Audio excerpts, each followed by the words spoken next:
Saudari-saudaraku dimanapun Anda berada, bertemu kembali dengan saya Romo Tino SSCC di dalam catatan peziarah.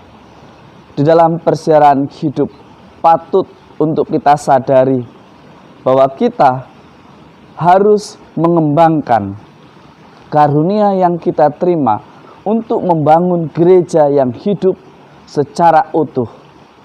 Hal itu akan terjadi ketika kita mampu memainkan peran dan tugas kita masing-masing di setiap langkah hidup kita dalam menjalani persiaran hidup di dunia ini. Sebelum kita mendengarkan permenungan dari catatan peziarah, marilah kita membuat tanda kemenangan Kristus.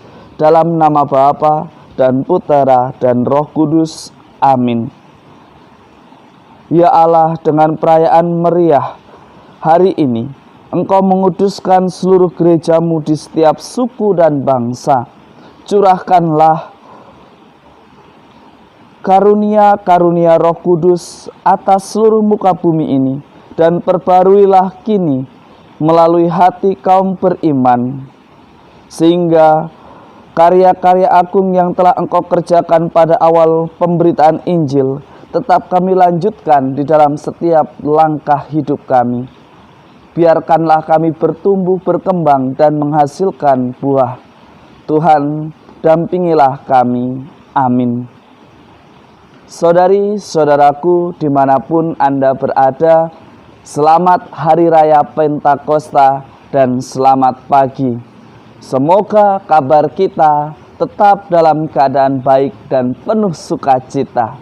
Saudari-saudaraku yang terkasih dalam Yesus Kristus, di dalam bacaan pertama dari Kisah Para Rasul, kita melihat, mendengar, dan bisa membayangkan bagaimana para murid sambil menanti-nantikan kedatangan Roh Kudus.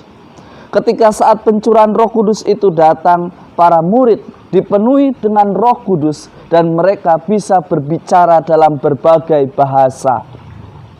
Bahkan orang-orang yang datang ke bait suci Allah, mereka terheran-heran dan bertanya, bukankah semua yang berbicara itu orang Galilea?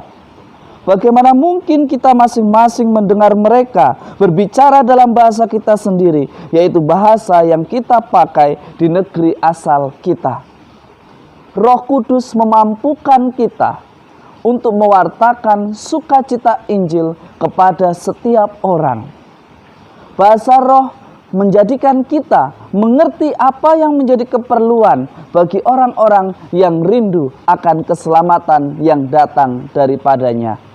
Saudari-saudaraku yang terkasih, pesannya kita tahu bahwa bahasa roh membantu kita untuk berbahasa, sehingga orang yang kita wartakan, orang yang kita bagikan tentang kerajaan Allah bisa memahami dan mengerti. Menjadi pertanyaan bagi kita, bilangnya bahwa kita mendapat bahasa roh tetapi kita justru menghalangi, justru membuat orang tidak mengerti dan merasakan keselamatan yang dijanjikan Allah kepada kita semua. Poin yang pertama ini mau mengajak kita, jika di dalam pelayanan kita justru menjadi penghalang, benarkah ini adalah gerakan Roh Kudus? Benarkah ini karunia Roh Kudus yang kita terima? Ataukah roh yang lain yang kita hidupi? Poin yang kedua, di dalam bacaan kedua pada hari ini, kita diajak oleh Paulus di dalam suratnya kepada jemaat di Korintus. Paulus mengingatkan kita semua, ada begitu banyak karunia Roh Kudus. Karunia-karunia itu dimaksudkan untuk kerukunan dan kedamaian umat, dimaksudkan untuk kesatuan, membentuk gereja Kristus yang utuh. Dan rohlah yang mengikat atau yang menyatukan semua anggota tubuh gereja Kristus. Kita diajak untuk memainkan peran kita masing-masing, bukan mengambil peran orang lain, tetapi mengerjakan apa yang menjadi bagian dari peran kita di dalam persiaran hidup di dunia ini.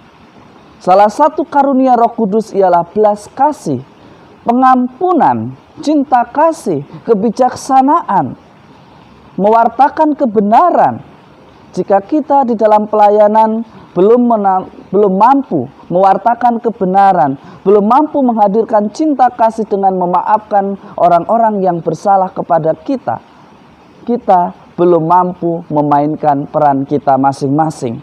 Poin yang kedua, kita diajak untuk menghidupi karunia yang sudah kita terima di dalam tugas karya pelayanan kita. Ingat, Paulus pun menegaskan, karunia itu dimaksudkan untuk persatuan gereja Kristus.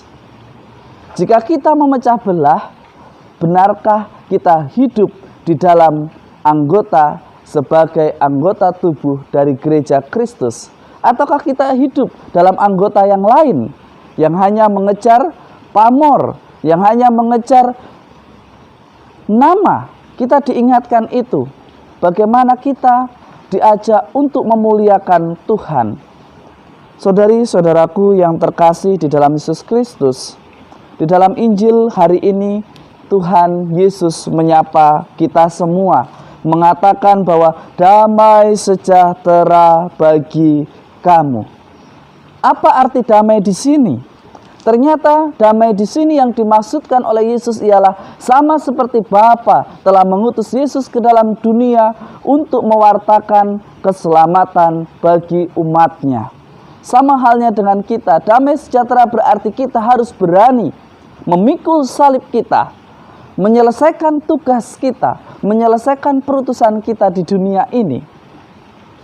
Damai di sini bukan berarti damai yang duduk-duduk, tetapi ketika ada tantangan, ketika ada penderitaan, ketika ada kesusahan, kita diminta untuk mencari solusi, kita diminta untuk menghadapi dengan semangat yang sama, dengan semangat ketaatan dan kebenaran, serta ketaatan akan rencana Allah atas hidup kita.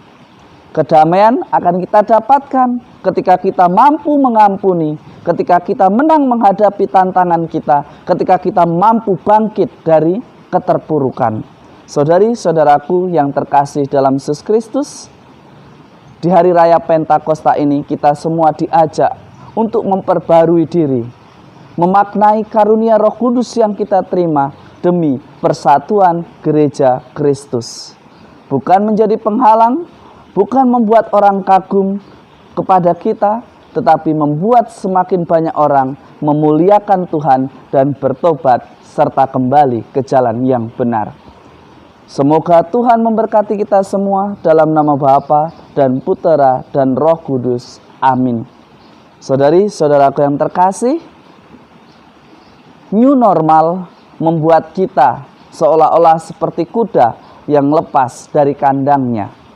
Tetapi kita manusia, bukan kuda liar. New normal hendaknya menjadikan kita dengan gaya hidup yang baru, dengan cara hidup yang sehat, dengan cara hidup yang lebih peduli kepada sesama, dengan cara mengikuti prosedur protokol kesehatan yang sudah ditetapkan, sehingga kita semua bukan menjadi ancaman, tetapi menjadi teladan atas karunia Roh Kudus yang kita terima. Selamat beraktivitas, selamat hari Minggu, dan jangan takut untuk tetap berkumpul bersama keluarga kalau tidak ada sesuatu yang mendesak. Selamat pagi, Tuhan memberkati kita semua. Amin.